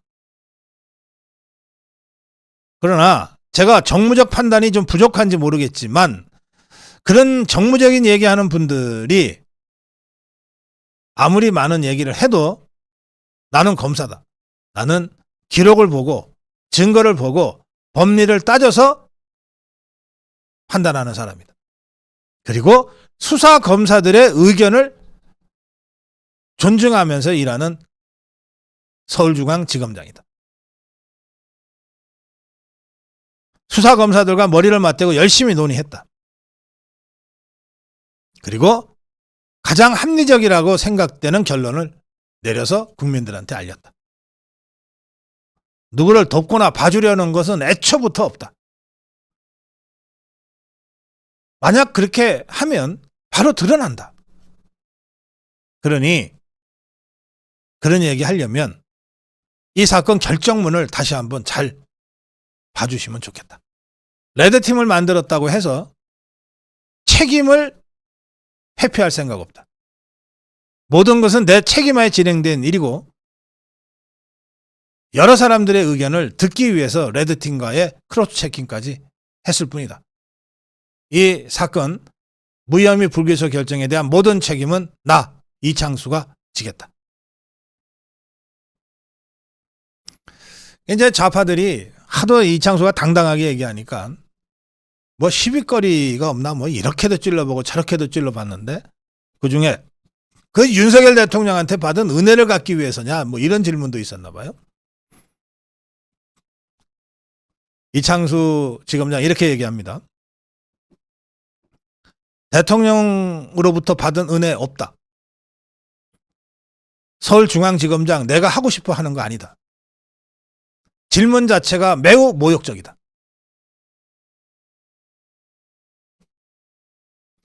자, 이렇게 해서 이창수 서울중앙지검장이 어떤 각오로 어떤 심정으로 이 무혐의 불기소 처분을 했는가를 국감장에서 당당히 밝혔어요. 그런데 이 사건에 수사지휘권도 없는 심우정 검찰총장과 이 이창수 서울중앙지검장을 지금 탄핵하겠다고 더불어민주당 종북주사파들이 당론으로 지금 이걸 밀어붙이고 있는 겁니다. 저는 엄청난 후폭풍이 몰아닥칠 거라고 생각합니다. 자, 그런데 이제 이 사건은 검찰이 공식적으로 혐의 없은 불기소 처분을 했기 때문에 사법적으로 끝났어요. 그래서 이 사건 다시 얘기하고 싶지도 않습니다만, 그러나 제가 어제 칼럼에서 말씀드린 대로 이거 하나는 다시 분명하게 짚고 넘어가야 될 것 같아요. 뭐냐? 이게 도이치모터스 주가 조작 의혹 사건, 그리고 김건희 여사를 여기에 연루시킨 것은 처음부터 문재인 정권이 윤석열 총장을 죽이기 위한 정치적인 사건으로 시작이 된 거예요. 그러니까 처음부터 불법적으로 수사를 하게 된 겁니다. 정치적 의도로 어떤 수사를 하면 그 자체가 불법이에요.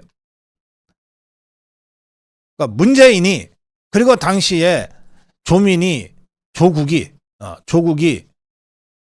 추미애, 박범계로 이어지는, 그리고 당시에 검찰총장이 윤석열 총장이었으니까 그 밑에서 윤석열 총장의 지휘권을 배제시킨 상태에서 서울중앙지검장들이 수사를 했는데, 이성윤이, 이정수 이런 자들, 그리고 정권이 바뀌어서 조기 종결을 시켰어야 됨에도 시키지 않았던 한동훈이, 이원석이, 그리고 송경호 서울중앙지검장, 이런 자들의 수사 자체가 불법이었다는 거예요. 10년 전에 있었던 일을 무한 도돌이표처럼 별건 수사를 해가면서 막대한 수사 인력을 투입하고, 심지어 이원석이는 특별수사본부까지 구성을 해가지고, 그리고 수사 내용을 지난 대선 때 매일같이 민주당과 언론에 흘려서 윤석열 후보를 흠집내고 마치 내일이라도 곧 무슨 일이 터질 것처럼 분위기 잡아가면서 그렇게 만들어내서 이 사건을 이용하고 악용을 했어요. 이래서 도이치모터스 주가 조작 사건 자체가 검찰 역사상 가장 치욕적인 수사 불법을 저지른 사건입니다. 이런 사건을 한동훈이가 왜 몰랐겠어요? 제가 어제도 전해드린 주가 조작 사건의 가장 핵심 증거가 되는 주포들 간의 통화 녹취록, 이거는 증권사는 전화가 자동으로 녹음되게 돼 있다고 제가 말씀드렸잖아요. 지울 수도 없어요. 그걸 한동훈이가 안 봤을 리가 있습니까? 이원석이가 그걸 안 봤을 리가 있냐고요. 그러면 김건희 여사는 피해자다, 어떤 이 사건에 관여도 없다라고 하는 거를 그냥 그것만 보면 바로 확인이 되는데, 그런 상태에서도 한동훈이가 1년 7개월 동안이나 법무장관으로 있으면서 사건을 매듭짓지 않았어요. 이현석이 2년 동계 검찰총장으로 있으면서도 사건 매듭짓지 않고 나갔어요.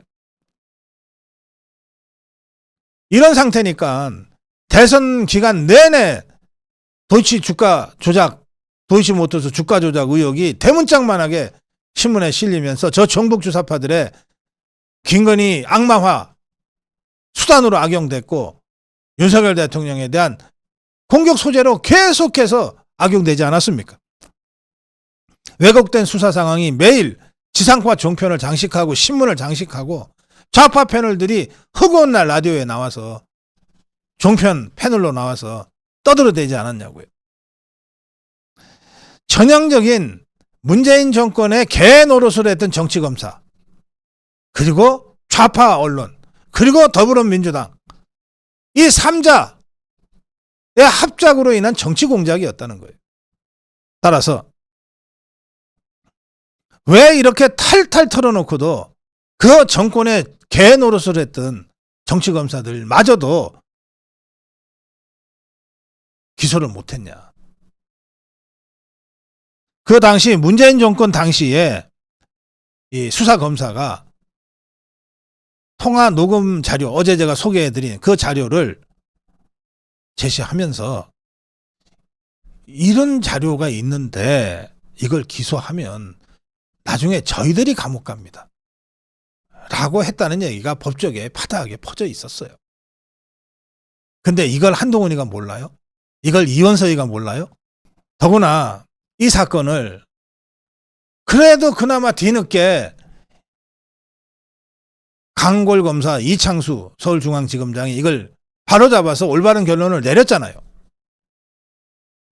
그런데 바로 그 이창수 서울중앙지검장 그리고 심우정 검찰총장을 지금 정복주사파들이 탄핵시키겠다는 거 아니에요. 이거야말로 검찰 수사 결과를 전면적으로 부인하는 것이고 대한민국의 헌법과 법치를 완전히 파괴하고 중단시키겠다는 겁니다. 이걸 통해서 이재명이한테 손끝 하나라도 대면 너네 죽는다. 다 죽인다. 이렇게 사법부를 겁박하고 있는 것 아니냐 말이에요. 이야말로 반헌법적인 입법 쿠데타입니다. 대한민국 헌법을 전면적으로 부정하는 입법 쿠데타가 지금 벌어지고 있는 거예요.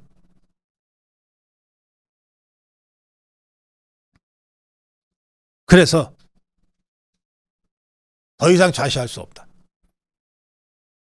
검찰총장과 서울중앙지검장에 대한 탄핵으로 들어갈 경우에 자유화 국민들이 그냥 앉아서 보고만 있을 수 없다. 어떤 형태로든 이것을 저지하기 위한 행동에 나서야 된다.